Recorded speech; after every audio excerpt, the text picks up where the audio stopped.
Today we're going to look at a sample battle from Table Battles Doomed. I'm going to assume some familiarity with the base game's rules so I can just concentrate on what's new here. Each match consists of 3 of these battles. The Doomed side can never win these battles. Their goal is to pass their scoring threshold before the end of the 3rd one. At the start of the match, we're going to flip over an advantage card to see if the Doomed player wants it. This one skips an enemy roll phase, but it increases the scoring threshold by 5. She says yes. Now the victorious player, that's me, chooses the first battle to fight. Agincourt's the one in the box cover, so that's what I choose, increasing my opponent's scoring threshold by another 6. Agincourt is interesting because it takes place in stages. The only combat formation the Doomed French have that begins in play is their cavalry, assisted by the French reserve, here representing the sheer weight of numbers the French had.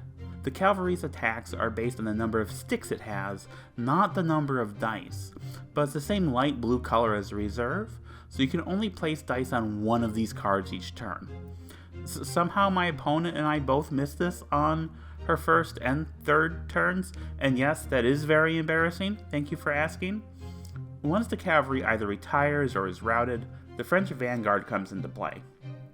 It's not as powerful as the cavalry, but it's dark blue, so it does double your options, except it accepts the same dice results as the reserve.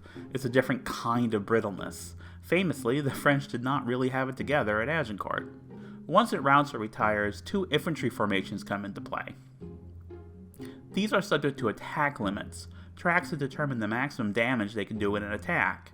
You can advance these tracks with a charge action from the reserve, using a double for bar and a triplet for Agincourt.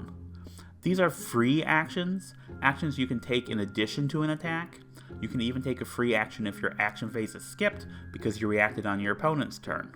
Now on my side of things, the English infantry formations are also under an attack limit, but they're subject to the same limit, tracked on the Henry V card, and charging this track is not a free action for me.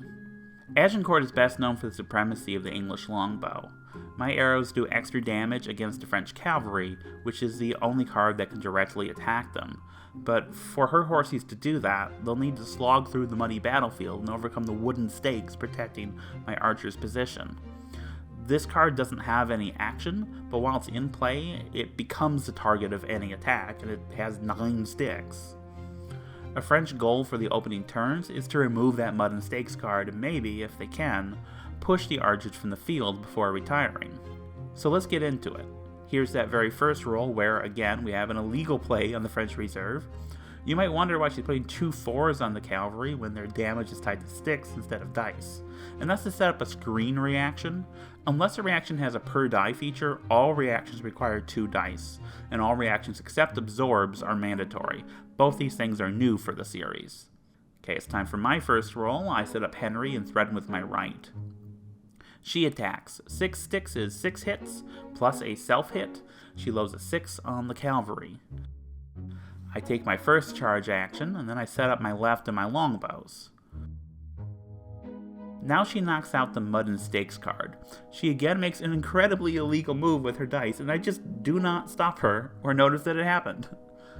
These things happen though, and maybe it gets her a point or 2 ahead, I'm not sweating it.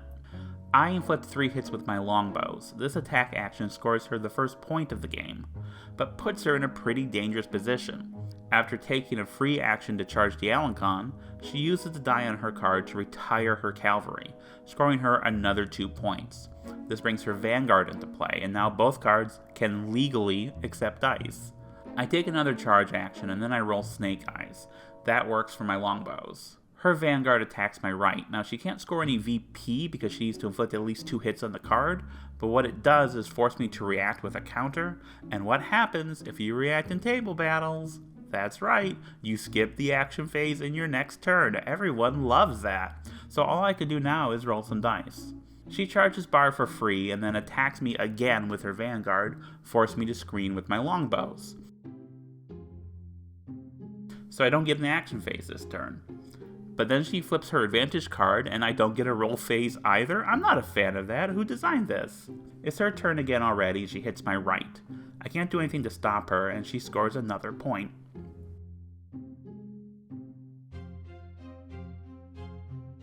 Now I hit back with my left, giving her a point. She chooses to absorb it with her reserve. Remember, this reaction is voluntary, and that reduces the hits by the number of dice on the card. So now her action phase is skipped, and her roll is pretty trash. She puts the 2 on her reserve. I shoot some arrows about it, and her Vanguard counters with 1+1 hit per die. This reaction is the only other way my longbows can be harmed now that the cavalry is gone. I knew this was coming, but figured it was worth it to whittle down her van. No action for her, and it's another garbage roll. Turns out only having cards except 1s and 2s is very versatile. She really liked to use this die to retire her van on her next turn and score 2 more points. I am not going to let her do that. I attack with my right, and her reserve absorbs it, scoring another point. I set up my next attack, and since she has to skip her action phase, she goes into her turn hoping for a roll that's going to save her, and she doesn't get it. With my right, I rout her van. Her 2 infantry formations now come into play. Now all 3 of her remaining formations are star formations. It's by routing one of these that I end the battle. The routing of her van on my turn has also put her off tempo, so she's just spending her turn rolling. I use this breather in the action to perform my final charge, so now I have an attack limit of 3 for both of my infantry formations. She bumps up bar with a free action, then goes after my left with the Agincourt. This forces my counter, then she uses her roll to set up bar. No action for me. I roll and decide I'd rather not use it, so that after I pull some more dice off on my next turn, I can fish for a better roll. She doesn't strike yet, instead feeding more dice to bar in her reserve. I stick my longbows in the Agincourt. She chooses to absorb it with her reserve. I set up my right and my longbow. No action for her this round, but she uses all the dice that she rolls. That's pretty good. I decide once again to shoot some arrows about it. It's absorbed again, another point, but then I roll 3 3s. Well, these are going on my left. She puts a 4 on bar. I hit the Agincourt with my left, triggering that card's push reaction. With a push, we count the number of hits each side would do, and only apply the difference. The Agincourt gets a +1, so in the end, 3 to 2 only suffers 1 hit. My attack gives her another point. At this point, she's hoping to roll something that will keep her alive. This won't do it though, and on my turn, I hit her with my longbows. That push only works against the left, not the longbows, so she scores her last point, and we move on to the next battle. This isn't the best score for the scenario. As a general rule, you want to aim for 10 plus the battle's threshold value, but maybe the next battle, the next advantage card, will give her a chance to catch up.